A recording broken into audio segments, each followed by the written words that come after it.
गुरुर्ब्रह्मा गुरुर्विष्णुः गुरुर्देवो महेश्वरः गुरुः साक्षात् परब्रह्म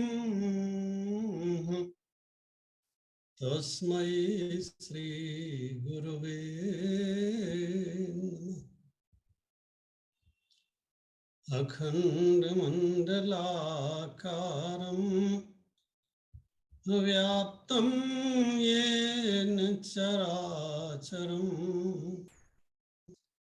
तत्पदं दर्शितं येन तस्मै श्री गुरुवे नमः। नीलाम्बुजश्यामलकोमलाङ्गम् सीतासमारोपितवामभागम् पाणौ महासायकचारुचापम् नमामि रामं रघुवंशनाथम्। अतुलितबलधामम् हेमशैलाभदेहम् दनुजवनकृशानुं ज्ञानिनामग्रगण्यम् सकलगुणनिधानं वानराणामधीशं रघुपतिप्रियभक्तं वातजातं नमामि। वसुदेवसुतं देवं कंसानुरमर्दनं देवकी परमानन्दं कृष्णं वन्दे जगद्गुरुम्। प्रेम से बोलिए भक्तवत्सल भगवान की जय। वृंदावन बिहारी लाल की जय। परम आदरणीय प्रेमास्पद श्री पटेल जी जो इस कार्यक्रम का संचालन कर रहे हैं, संयोजक भी हैं, भगवान की परम प्रेमी भक्तजन, संतजन, श्रद्धामयी देवियों, आइए हम लोग उस प्रसंग की ओर चलते हैं जिसमें भगवान श्री कृष्ण अर्जुन से भक्ति के अमृत की बात करते हैं। यह एक ऐसा अमृत है जिसे पीने के बाद फिर मनुष्य का बार बार जन्म नहीं होता, और अगर ये अमृत न पिया गया तो वो स्वर्ग जाएगा, नरक जाएगा, कर्म फल भोगेगा और वहां से लौट करके वापस फिर इसी संसार में आएगा। और ये संसार दुखालय है। भगवान की बहुत कृपा है, बहुत बड़ी कृपा है हम लोगों पर। हमारे जीवन में ऐसा कोई दुख नहीं है। आप संसार में देखो, इतने तरह के दुख हैं, उनका हिसाब लगाना बहुत कठिन है। बहुत से लोग तो ऐसे हैं जो जिन्हें बाहर किसी से कोई शिकायत नहीं है। जितनी शिकायत है वो सब कुछ अपने घर की चार दीवारी के अंदर ही है।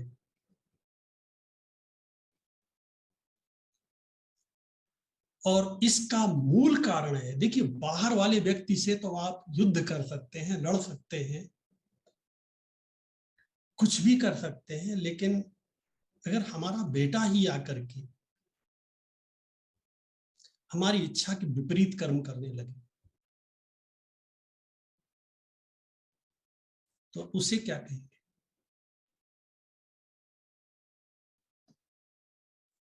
ना तो उसे घर से निकाल सकते हैं और ना उसके खिलाफ कहीं जाकर के एफआईआर कर सकते हैं।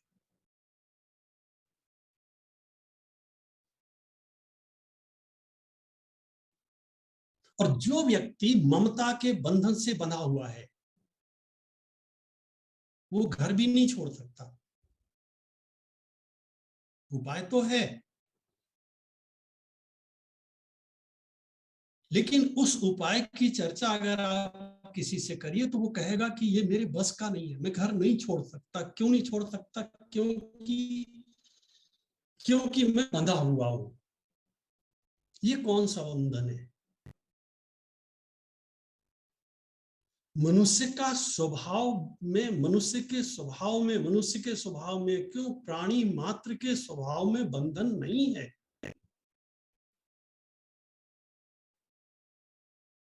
किसी भी पशु को, पक्षी को भी आप घर में कितना भी ठीक से रखिए, उसके पंख ही नोच डाले गए, वो तो बात अलग है।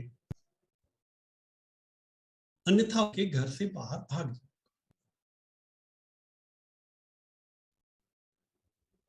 हमारे सामने आठ आकाश है, क्योंकि हमारा जो आत्म तत्व है, हमारा जो स्वरूप है, वह बिल्कुल आकाशवत सर्वगतम सुसूक्ष्म आकाश के जैसा है।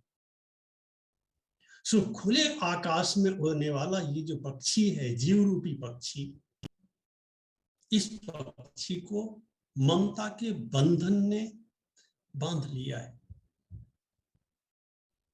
कल भी हमने ममता की चर्चा किया था, क्योंकि ये जो श्लोक आपके सामने जिसकी व्याख्या चल रही है, जिसमें भगवान श्री कृष्ण अर्जुन से कहते हैं कि अर्जुन अद्वेष्टा सर्वभूतानां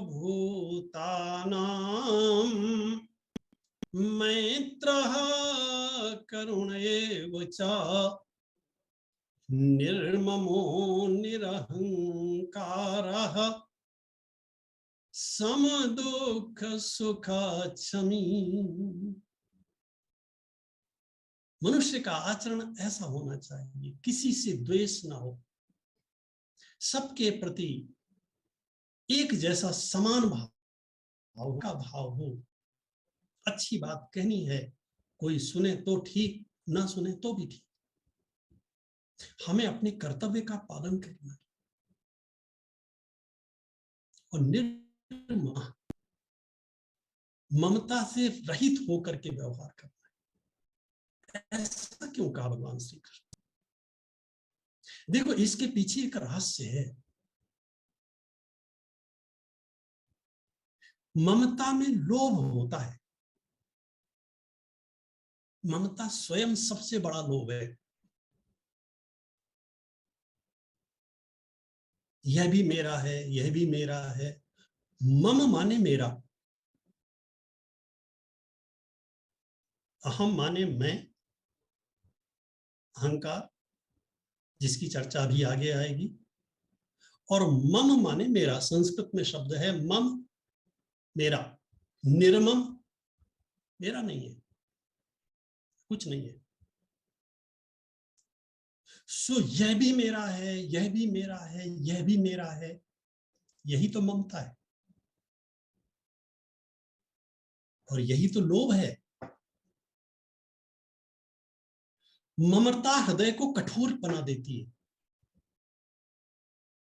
लोभ हृदय को कठोर बना देता है। अब देखो तो माता कैकेयी के जीवन में दोनों पाए जाते हैं, ममता भी है। यदि ममता न होती तो भरत को ही राज्य क्यों, और लोभ न होता तो राज्य ही क्यों, कुछ और भी मांगा जा सकता था। सो ममता में लोभ होता है, और यह जो लोभ है, यह भी मेरे साथ बना रहे, यह भी मेरे साथ बना रहे, इसी का नाम है ममता। संसार में किस किस को अपना बनाओगे, किस किस से ममता कर। महाराज मनु के सामने भगवान प्रकट हुए, भगवान ने कहा मनु क्या चाहते हो, जो चाहते हो सो मांग लो, बार बार के झंझट में मत रहना, ये भी मेरे को चाहिए, ये भी मेरे को चाहिए। मनु लगे विचार करने, भगवान सामने खड़े हैं, और ऐसा भगवान ने किसी दूसरे व्यक्ति से नहीं कहा जैसा महाराज मनु से कहा। एक तो उन्होंने ये कहा कि मांगहु बर जोई भाव मन, जो अच्छा लगे सो मांगो। इतनी उदारता किसी के सामने नहीं बनती। मनु लगे विचार करने, क्या मांगू इनसे, जो मांगूंगा वो विनाशी होगा, एक ना एक दिन नष्ट हो जाएगा। और महाराज मनु तो चक्रवर्ती सम्राट थे, सो उस साम्राज्य को छोड़ करके आए हैं। अगर सारे संसार का राज्य भी मैं इनसे मांग लूं, लेता है, ले वह भी सदा रहने वाला नहीं है। तो सारे संसार का राज्य भी मेरे काम का नहीं है, कितना भी धन मांग लूं, न वित्तेन तर्पणियो मनुष्य, कठोपनिषद में लिखा हुआ है। हमारे ऋषि कहते हैं धन से मनुष्य की तृप्ति नहीं होती, भूख तो बढ़ती है। धन से मनुष्य की भूख तो बढ़ती है, तृष्णा तो बढ़ती है, लोभ तो बढ़ता है, तृप्ति नहीं होती। जिमि प्रतिलाभ लोभ अधिकाई, ये धन का गणित है। जितना अधिक धन आएगा उतना अधिक लोभ होगा। और भगवान तो परम उदार है। महाराज मनु इस निर्णय पर पहुंचे कि इनसे कुछ भी मांगने लायक नहीं है, और जब कुछ मांगने लायक नहीं है तो फिर मैं क्यों ना इन्हीं को मांग लूं, क्या ऐसा हो सकता है। महाराज मनु ने हाथ जोड़े हुए खड़े हैं और कुछ भी नहीं मांगा भगवान से, और भगवान बार बार कह रहे हैं। इतना कहने की क्या जरूरत थी, मांगहु बर जोई भाव मन, महादानी अनुमान। अरे एक बार कह देते जो इच्छा हो सो मांग लो। क्योंकि महाराज मनु कुछ नहीं मांग रहे हैं, इसलिए इतना कहना पड़ा प्रभु को। अब मनु ने कितना बढ़िया मांगा। महाराज देने वाले तो आप ही हो ना, तो क्या ऐसा नहीं हो सकता कि आप आ जाओ, आपसे कुछ मांगू। आपसे कुछ मांगू तो उतना ही मिलेगा और आप चले जाओगे। यही तो हमारे जीवन में हो रहा है। भगवान हमें सब कुछ दे रहे हैं और सब कुछ दे करके फिर अदृश्य हो जाते हैं।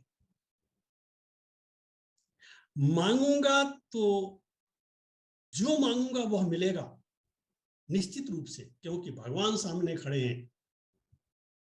लेकिन प्रभु आप चले जाओगे, क्या ये नहीं हो सकता कि आप ही आ जाओ? भगवान ने कहा हो सकता है।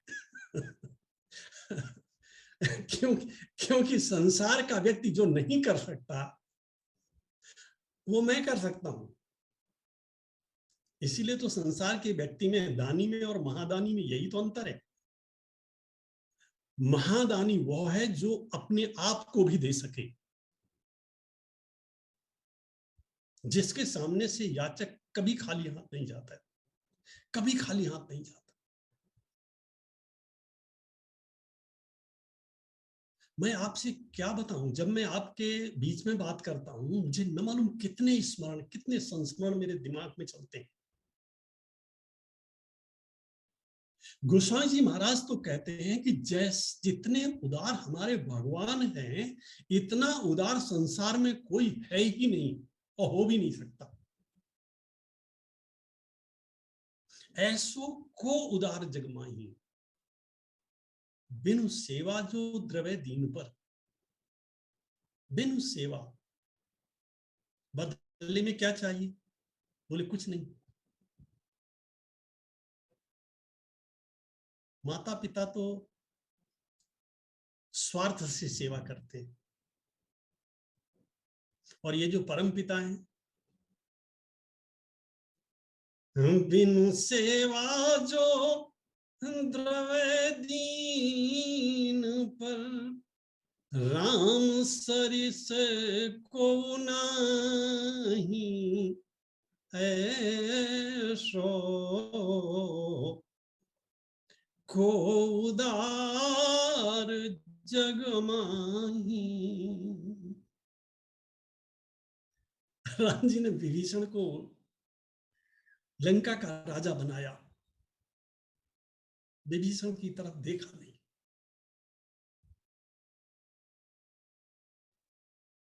सुग्रीव ने पूछा, प्रभु जिसका तिलक कर रहे हो उसकी तरफ देख क्यों नहीं रहे?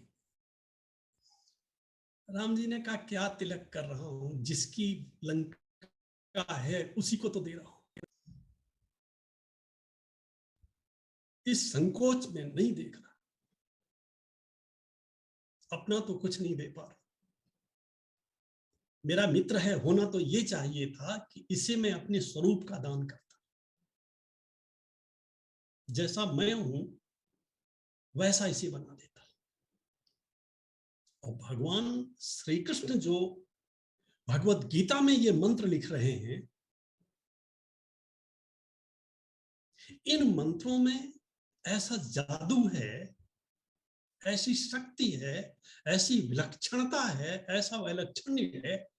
इनका थोड़ा सा भी अभ्यास किया जाए, मैं नहीं कहता बहुत ज्यादा अभ्यास, थोड़ा सा भी अभ्यास किया जाए तो संसार के बंधन से मुक्त हुआ जा सकता है।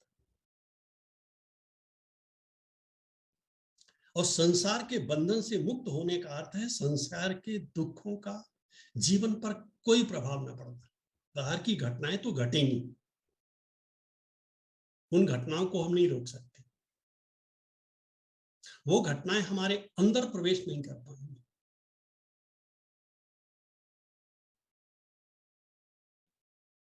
गोस्वामी जी महाराज लिखते हैं कि जो संपत्ति शिव राम नहीं, जो संपत्ति शिव राम नहीं, अदीन दिए दसमाथ, सोई संपदा विभीषण ही, असकुच दीन रघुनाथ।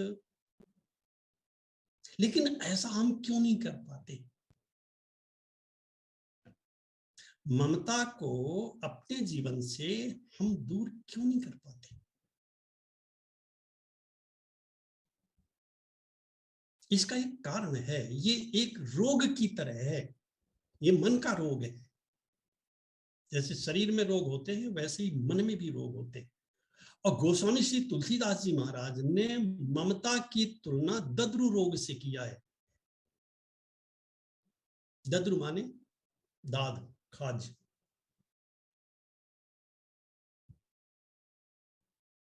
एक विशेषता होती है इस रोग की, जितना खुजलाओ जितना खुजलाओ उतना ही आनंद आता है। किसी को खाज हो जाए,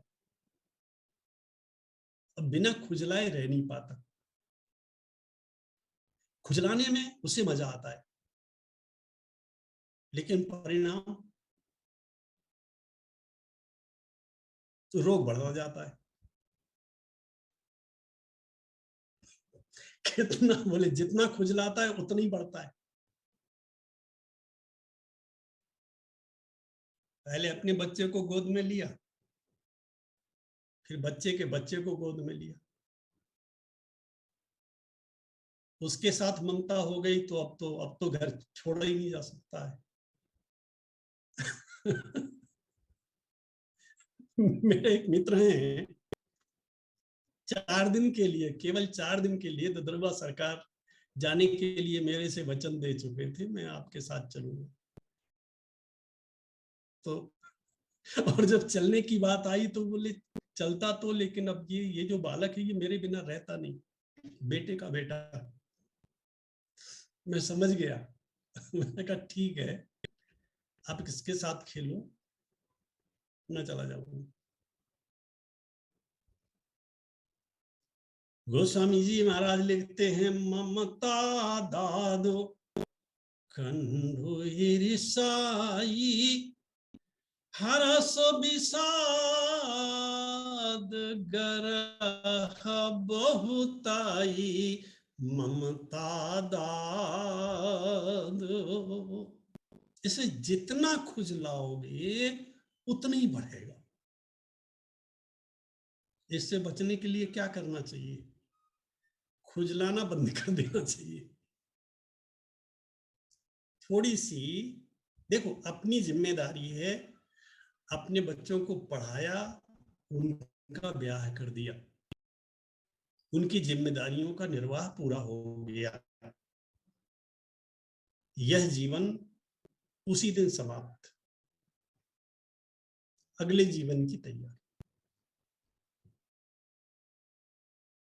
इसके आगे बेगार करने के लिए यह जीवन नहीं है।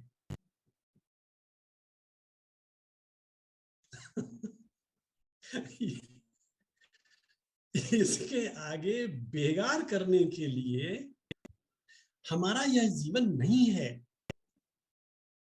देखो, श्री रामचरितमानस में एक दृष्टांत दिया गोस्वामी जी महाराज ने। धनुष टूट गया, धनुष टूटने के बाद परशुराम जी महाराज आ गए क्रोध करते हुए।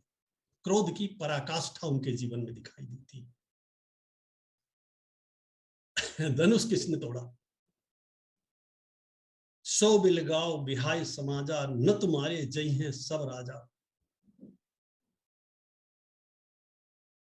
राम जी हाथ जोड़े हुए हैं, परशुराम जी को हंसी आ रही है। थोड़ी सी बात राम जी से हुई, लक्ष्मण जी ने कहा कि भैया आपकी भाषा इनकी से मैच नहीं करती, तो आप कहें तो मैं थोड़ी बात कर लूं। लक्ष्मण जी सामने आए। लक्ष्मण जी ने पूछा, महाराज ये धनुष आपका था? देखो कितनी तात्विक बात है, कितनी बढ़िया बात है। बोले नहीं, आपके पिताजी का था। बोले नहीं, तो आपके परिवार में किसी का था? बोले नहीं। अब लक्ष्मण कहते हैं, जब धनुष किसी का नहीं था तो यही धनु पर ममता के ही। महाराज इतनी ममता, इतनी ममता, ये ममता का साइड इफेक्ट है जो क्रोध के रूप में श्री परशुराम जी महाराज के जीवन में दिखाई दे रहा है।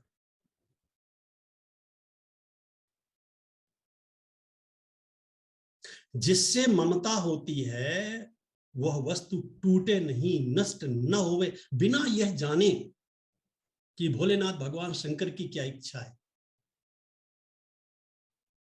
लक्ष्मण जी ने पूछा, धनुष तो आपका नहीं है। बोले मेरा नहीं तो क्या हुआ, मेरे गुरु का है। आपके गुरु भोलेनाथ भगवान शंकर, उनके आप ही शिष्य हैं। बोले नहीं, बहुत सारे शिष्य हैं। बोले जनक जी वो भी शिष्य हैं। तो उन्होंने जनक जी को दिया, आपको क्यों नहीं दिया? आपसे उन्होंने कभी कहा इस धनुष की रखवाली करना? बोले नहीं।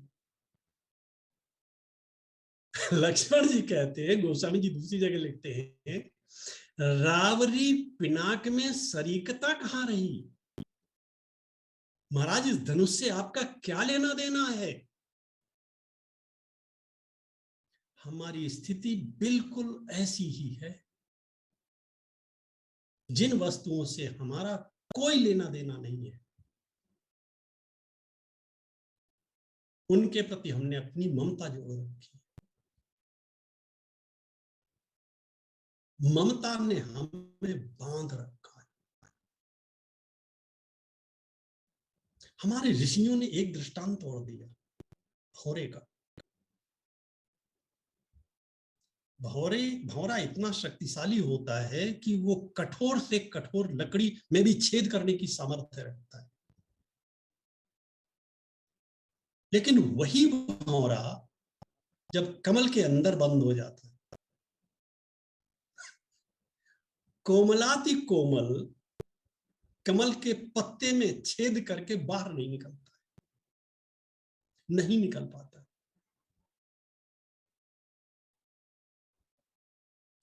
जो लकड़ी में छेद कर सकता है, जो भौरा लकड़ी में छेद कर सकता है, कमल के पत्ते में छेद करना उसके लिए कितना कठिन।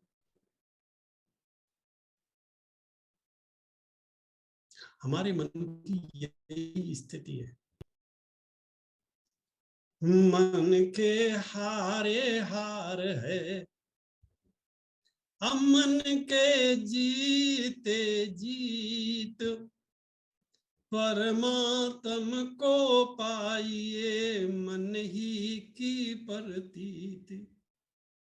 कुछ लोग ऐसे होते हैं जो काम शुरू करने के पहले ही हाथ डाल देते हैं और हार मान लेते हैं, मुझसे तो ये हो ही नहीं सकता। ऐसे लोगों से कुछ नहीं हो सकता। कुछ नहीं हो सकता तो भगवान से प्रार्थना तो हो सकती है। देखो, हम जहां हमारा बल थक जाता है, भगवान कहते हैं जितनी तुम्हारे अंदर सामर्थ्य है उसका प्रयोग करो। और जहां तुम थकने लगोगे वहां मैं खड़ा हो जाऊंगा।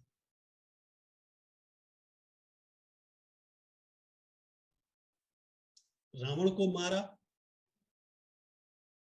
तो एक बार विभीषण से युद्ध कराया,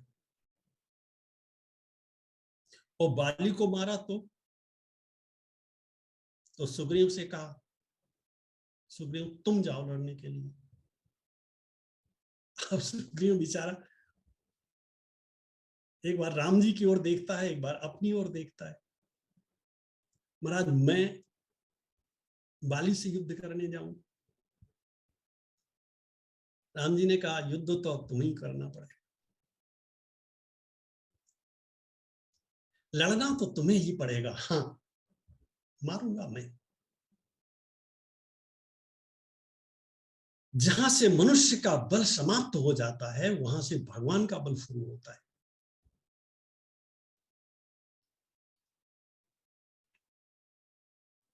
जो अपना नहीं है उसे अपना मान लेना, इसी का नाम है ममता। एक सेठ जी थे, शायद मैंने कभी आपको सुनाया होगा।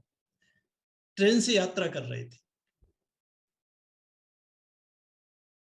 उनके बाद कुछ लोग ट्रेन पर चढ़े, उनके पास बहुत सारा सामान था। उनको बहुत छोटी यात्रा करनी थी, सो अगले स्टेशन पर वो सारे लोग उतर गए, एक बक्सा छोड़ गए। सेठ जी ने देखा इस डिब्बे में तो कोई है नहीं, ये लोग जो बक्सा लेकर के आए थे ये भी सब के सब उतर गए, अब मैं केवल अकेला बचा, मेरा परिवार है और मैं हूं। उसके अगले स्टेशन पर पुलिस वाले आए, एक एक सामान को चेक किया, ये सामान किसका है, ये सामान किसका है। सेठ जी ने कहा मेरा, ये बोले मेरा, ये किसका है, बोले मेरा। बक्से की तरफ संकेत किया, ये बक्सा किसका है, बोले मेरा। जब किसी का कोई यहाँ है नहीं तो फिर मेरा ही है। पुलिस वालों ने कहा खोलो, चाबी तो थी नहीं, खोलते कैसे, बोले चाबी भूल गई घर में। बोले ताला तोड़ दीजिए, ताला तोड़ा गया, उसके अंदर से एक लाश निकली।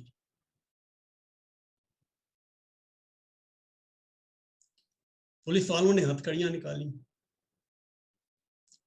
अब सेठ जी ने बहुत कहा ये बक्सा मेरा नहीं है।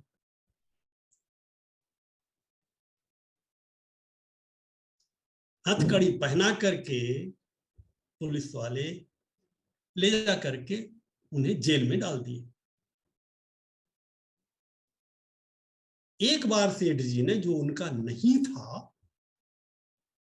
उसे अपना कहा था।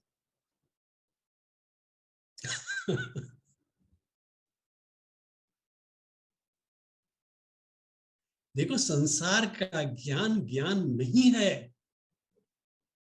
अज्ञान है।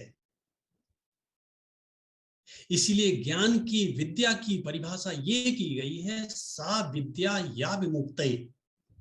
ज्ञान तो वह है जो मोक्ष का उपदेश देता है, जो तत्काल मोक्ष देता है। ये ज्ञान ऐसा नहीं है कि आज सुना है और महीने भर बाद में ज्ञान होगा और फिर 1 वर्ष बाद मोक्ष होगा ना। उसी क्षण तत्काल वही।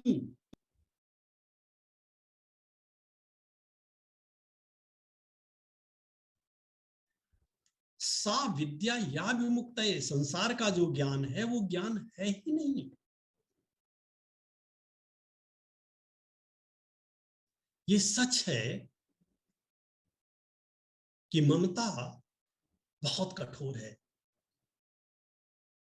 और इसने हमारे मन पर अपना साम्राज्य स्थापित कर लिया है।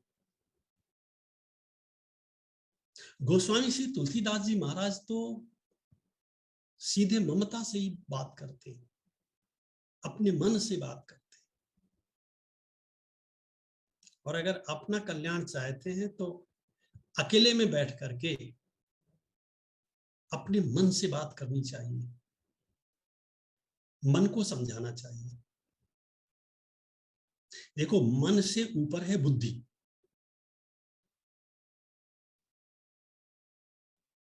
अगर हम मन की बात मानेंगे तो हम मनमाने कहे जाएंगे और मनमानी करने वाले माने जाएंगे। और अगर बुद्धि की बात मानेंगे तो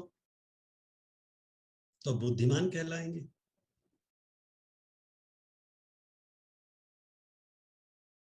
तो मनमानी अच्छी है कि बुद्धिमानी अच्छी है? मन के ऊपर है बुद्धि। इसीलिए शायद गोस्वामी जी महाराज अपने मन से बात करते हैं और सीधे मन में रहने वाली ममता से बात करते हैं। वे कहते हैं कि ममता तू न गई मेरे मन से, ममता तू न गई मेरे मन से, पाके केश जन्म के साथी, पाके केश जन्म के साथी, लाज गई लोकन से री ममता,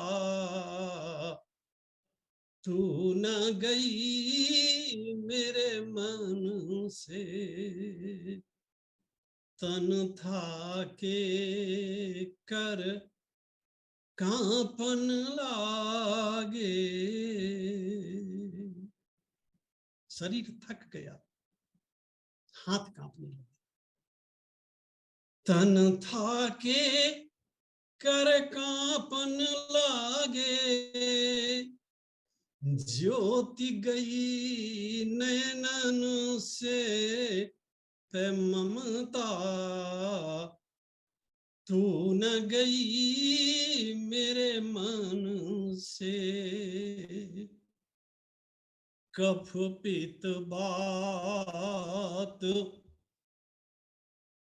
कंठ पर बैठे, कफ पित बात कंठ पर बैठे, सुतहि बुलावत करते।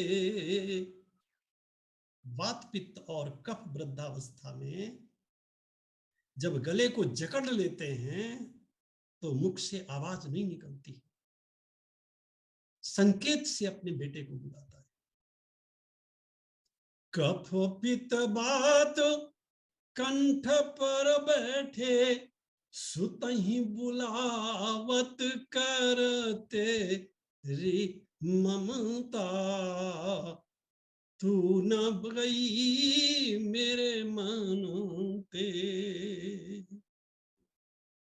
और अंत में वे कहते हैं कि भाई बंधु सब परम प्यारे, भाई बंधु सब परम प्यारे, अब नारी निकारत घर ते। जब इस शरीर में बैठा हुआ वो परमात्मा हमारा साथ छोड़ देगा, केवल शरीर रह जाएगा, जो प्रिय से प्रिय व्यक्ति है